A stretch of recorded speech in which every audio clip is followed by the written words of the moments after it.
ఉత్సాహంగా ఉల్లాసంగా చదువు సాగాలి, గొప్ప గొప్ప ఉద్యోగాలు సాధించాలి. Vignan deemed to be university. Breaking news చూస్తున్నాం. కొత్త ఇన్కమ్ ట్యాక్స్ బిల్ 2025 ను కేంద్రం విత్డ్రా చేసుకుంది. దాని స్థానంలో త్వరలో కొత్త బిల్ తీసుకురాబోతుంది. ఈ ఏడాది ఫిబ్రవరి 13న లోక్సభలో ప్రవేశపెట్టిన బిల్ ను విత్డ్రా చేసుకుంది. చట్టంగా మారాక ముందే కేంద్రం వెనక్కి తీసుకుంది ఈ బిల్లును. అయితే బిల్లులోని కొన్ని నిబంధనలపై ఆందోళనతో మోదీ ప్రభుత్వం వెనక్కి తగ్గింది. అసెస్మెంట్ ఇయర్ ట్యాక్స్ ఇయర్ గా మార్చడం, డిజిటల్ అసెట్స్ పై ట్యాక్స్ రూల్స్ తో ఆందోళనలు వ్యక్తమయ్యాయి. ట్యాక్స్ పేయర్ ఛార్జర్ తో పన్ను చెల్లింపుదారులు ఆందోళన వ్యక్తం చేశారు. ప్రతిపాదిత బిల్లులోని కొన్ని రూల్స్ పై ట్యాక్స్ పేయర్లు తీవ్ర వ్యతిరేకత రావడంతో కేంద్రం ఈ నిర్ణయాన్ని తీసుకుంది.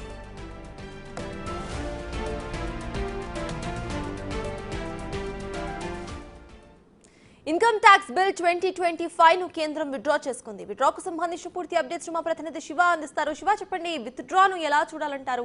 అప్డేట్స్ ఏంటి? రైట్ సర్తాజ్, లోక్సభలో ఐటీ బిల్లును కేంద్ర ప్రభుత్వం వెనక్కి తీసుకుంది. అంటే ఇది బిల్లు చట్టం కాకముందే కేంద్ర ప్రభుత్వం వెనక్కి తీసుకుంది. బిల్లులోని కొన్ని నిబంధనలపై ఆందోళనతోనే కేంద్ర ప్రభుత్వం వెనక్కి తగ్గినట్లుగా కూడా తెలుస్తుంది.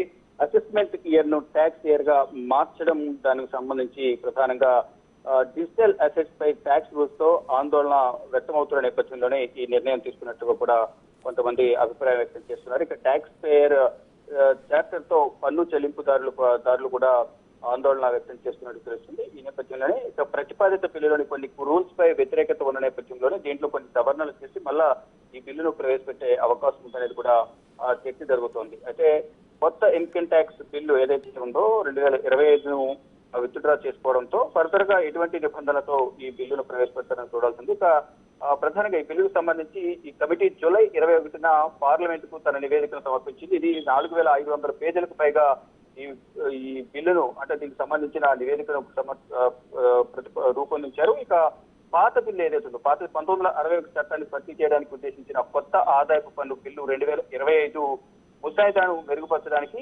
285 సూచనలను కూడా దీంట్లో మెన్షన్ చేశారు. అనేక ప్రతిపాదనలలో సాధారణ పన్ను చెల్లింపుదారులకు నేరుగా ప్రయోజనం చేకూర్చే కొన్ని ప్రత్యేకంగా దీంట్లో ప్రతిపాదించిన వైపు నిలిచే అవకాశం అయితే కనిపిస్తుంది. ఇక గృహ ఆస్తి ఆదాయానికి సంబంధించిన పన్ను నిబంధనలలో మార్పులు చేస్తూ కూడా ఈ బిల్లును రూపొందించారు. దానికి సంబంధించి బిల్లు ప్రవేశపెట్టాల్సి ఉంది. కానీ ఇది చట్టం కాకముందే ఈ బిల్లును వెనక్కి తీసుకున్నారు. అనేక కొంత దీంట్లో లోటుపాట్లు ఉన్నాయనేది కూడా ప్రధానంగా కొంతమంది ఆందోళన వ్యక్తం చేశారు. దీనికి సంబంధించి వ్యతిరేకత వ్యక్తం చేసిన నేపథ్యంలోనే దీనికి సంబంధించి వెనక్కి తగ్గారు. అంటే జేమ్స్ బాండ్ అధ్యక్షతన సెలెక్ట్ కమిటీ చేసిన సిఫారసు ఎక్కువ భాగాన్ని కలుపుకొని ఆదాయ పన్ను బిల్లు యొక్క కొత్త వెర్షన్ ఆగస్టు 11 సోమవారం ప్రవేశపెట్టాల్సి ఉంది. అంటే ఈ రేపు ఎల్లుండి సెలవు కాబట్టి సోమవారం బిల్లును ప్రవేశపెట్టాల్సి ఉంది. కానీ బిల్లులో కొన్ని వెర్షన్లన్నీ కూడా గందరగోళంగా ఉన్న నేపథ్యంలోనే అన్ని మార్పులతో కూడా స్పష్టమైన, అలాగే మళ్ళా దానిలో మార్పులు చేర్పులు చేసిన ఆ బిల్లును, ఆదాయ పన్ను బిల్లు యొక్క కొత్త వెర్షన్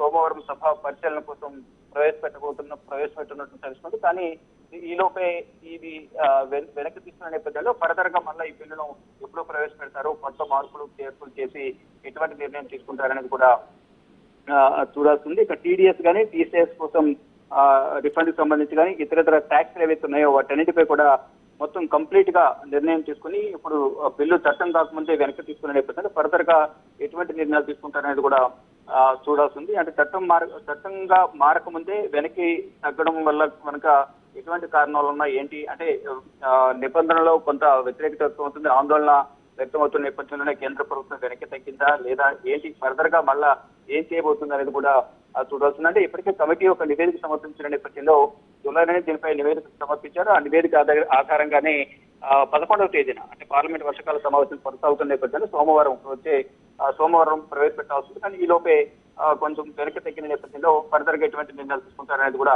చూడాల్సి ఉంది. Right, thank you Shiva.